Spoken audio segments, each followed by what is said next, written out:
আমি সাধারণত গত বহু বছর অন্তত গত 20 বছর আমি এরকম কোনো প্রোগ্রামে বক্তৃতা দিতে দাঁড়াইনি, কোনো প্যানেলের পক্ষে। আজকে আপনাদের সামনে এসেছি বিশেষ একটা কারণে, সেটি হচ্ছে বাংলাদেশ একটা নতুন জন্ম নিয়ে বাংলাদেশ। জুলাই বিপ্লবের পরে যে বাংলাদেশে আমরা দাঁড়িয়ে আছি, সেই বাংলাদেশ অতীতে কখনো কল্পনা করা যায়নি। যে নতুন বাংলাদেশে আমরা দাঁড়িয়ে আছি, যে মুক্তি, যে স্বাধীনতা নিয়ে আমরা এখন বাস করছি, মনে রাখতে হবে সেটি অনেক রক্ত দিয়ে, অনেক দাম দিয়ে কিনেছি আমরা। যে স্বপ্ন নিয়ে জুলাই অভ্যুত্থান হয়েছিল, যারা গুলির সামনে সর্বস্ব দিয়ে দাঁড়িয়ে গিয়েছিল, সেখানে সংসারী ছিল, সংসার বিভাগীরা ছিল, শিশুরা ছিল, নারীরা ছিল, বাবারা ছিল, সন্তানেরা ছিল। তারা যে কারণে রক্ত দিয়েছিল, সেটি নিছক কোনো ক্ষমতার পালাবদলের জন্য ছিল না, নিছক একটি নির্বাচনের জন্য ছিল না, যে একটি দল চলে যাবে, আরেক দল এসে আগের মতোই দেশ চালাবে। এই বাংলাদেশটাকে আমূল বদলে দেওয়ার জন্যই জুলাই বিপ্লব হয়েছিল। আমাদের শিশু জাবির ইব্রাহিম থেকে শুরু করে, রিয়াদুল থেকে শুরু করে, আবু সাহেব, মুগ্ধ, আসাবুল ইয়ামিন সহ আমাদের যে ১,৫০০ শহীদ, তাদের প্রত্যেকটি ফোঁটা রক্তদান ছিল একটি নতুন বাংলাদেশের জন্য।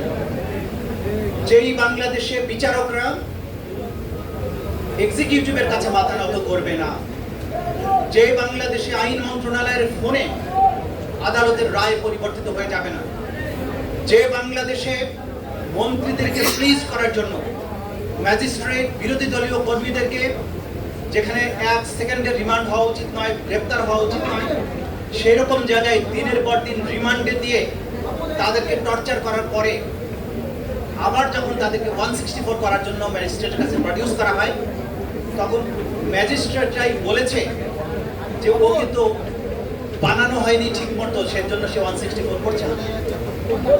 এমন ম্যাজিস্ট্রেটকে আমরা দেখেছি। এই বিচার ব্যবস্থা দেখার জন্য জুলাই আগস্টের রক্তদান হয়নি। আমরা পরিবর্তিত বিচার ব্যবস্থা দেখতে চাই, যে ম্যাজিস্ট্রেট খোদ প্রধানমন্ত্রীর বিরুদ্ধে যে কোনো আদেশ প্রদান করতে 1 সেকেন্ডের জন্য দ্বিধাবোধ করবে না,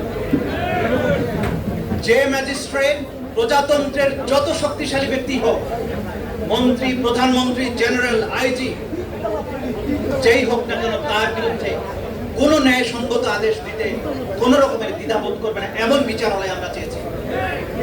যদি এমন বিচারালয় না প্রতিষ্ঠিত হয়, জুলাই আগস্টের রক্তদান নতুন করে স্বাধীন হওয়া সম্পূর্ণভাবে ব্যর্থ হবে। আমরা সেই ব্যর্থতা দেখতে চাই না। যে রক্ত আমাদের শহীদেরা দিয়েছেন, যারা অঙ্গহানি শিকার হয়েছেন, যারা জেল জুলুমের শিকার হয়েছেন, নির্যাতনের শিকার হয়েছেন, সার্জিস এখানে বসে আছে। হসপিটালে আমি সার্জিস একসাথে গিয়েছি, আহতদের কাঠপ্রাণী আমরা দেখেছি। তারা বলেছে একটা হাত তো গিয়েছে, প্রয়োজন হলে দেশের জন্য বাকি হাতটাও দিয়ে দেব। তারা নিছক ক্ষমতার পালাবদল দেখতে চায়নি, তারা বাংলাদেশের আমূল বদলে দেওয়া দেখতে চেয়েছে। সুতরাং সুপ্রিম কোর্ট আবারও ইশারায় ইঙ্গিতে চলবে, এমন সুপ্রিম কোর্ট আমরা দেখতে চাই না। সুপ্রিম কোর্ট সত্যিকার অর্থেই বাংলাদেশের সুপ্রিম কোর্ট হবে। আমি আমেরিকার উদাহরণ দিতে চাই। ডোনাল্ড ট্রাম্প প্রথমবার যখন ক্ষমতায় এসেছিল, তখন সে তার ইচ্ছার বিরুদ্ধে যে সমস্ত কাজ হয়েছে, আইন হয়েছে, সেগুলোর ব্যাপারে প্রথম দিকেই 60টার মতো মামলা করেছিল বিভিন্ন ডিস্ট্রিক্ট কোর্টে, ম্যাজিস্ট্রেট কোর্টে। একটি মামলাতেও প্রেসিডেন্ট, ক্ষমতাশালী প্রেসিডেন্ট জিততে পারেনি, কারণ সেই বিচারকদের সেই গার্ডস ছিল, সেই বিচারকদের সেই স্বাধীনতা ছিল। বিচার বিভাগের স্বাধীনতার কথা যারা বলেন, স্বাধীন হওয়াটাই শেষ কথা নয়, আগেও স্বাধীনতা ছিল, কিন্তু সেই বিচারকরাই কিন্তু বলেছিলেন যে আমরা শপথবদ্ধ রাজনীতিবিদ। আমরা কোন শপথবদ্ধ রাজনীতিবিদদেরকে বিচার আসনে দেখতে চাই না, শপথবদ্ধ বিচারককেই শুধুমাত্র দেখতে চাই। আজকে যে তরুণ প্রজন্ম এখানে আছেন, তাদেরকে অনুরোধ করব, কোনো প্যানেল বা দল বড় কথা নয়। আমরা বিচারাঙ্গনকে এমন একটা জায়গায় নিতে চাই, যেখানে বাংলাদেশের সবচাইতে তুচ্ছ মানুষটির বিচার পাবে, সবচাইতে ছোট ম্যাজিস্ট্রেটও প্রধানমন্ত্রী, প্রেসিডেন্টের বিরুদ্ধে আদেশ দেওয়ার ক্ষমতা রাখবে। এবং সেটা ইনশিওর করতে হলে একটা শক্তিশালী বার প্রয়োজন, যে বারের নির্বাচন সামনে। সুতরাং আজকে যারা নির্বাচিত হবেন, যারা ভোটার আছেন, তাদের কাছে অনুরোধ, এমন একটি বার প্রতিষ্ঠিত করুন যখন কোনো বিচারক কোনো অন্যায় আদেশ দিতে চাইলে বার যেন তার পাশে দাঁড়াতে পারে, বিচার প্রার্থী মানুষ যেন বিচার পায়। অনেক লম্বা কথা আছে, প্রথমবারের মতো দাঁড়িয়েছি বলে এক কথায় সব শেষ করতে পারছি না। ভবিষ্যতে আবারও দেখা হবে ইনশাআল্লাহ।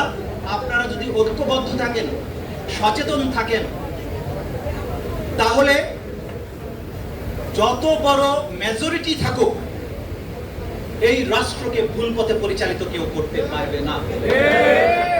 2/3 হোক, 3/4 হোক, কিছু যায় আসে না। আপনারা যদি ন্যায়ের পথে থাকেন, আপনারা যদি আইনের বুদ্ধির চর্চা করতে পারেন, সঠিকভাবে বিবেককে কাজে লাগাতে পারেন, কেউ পরাজিত করতে পারবে না।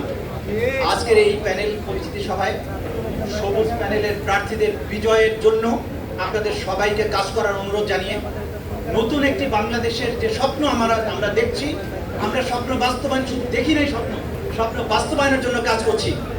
সেই স্বপ্ন আমরা বাস্তবায়ন করব। আমরা শুধু আশাবাদ দিচ্ছি না, বাস্তবায়ন করবো ইনশাআল্লাহ। সেই সুদিনের প্রত্যাশায় আপনাদের সাথে দেখা হবে মুক্ত বিচারালয়ে, মুক্ত বাংলাদেশে ইনশাআল্লাহ। সবাই ভালো থাকবেন। আসসালামু আলাইকুম।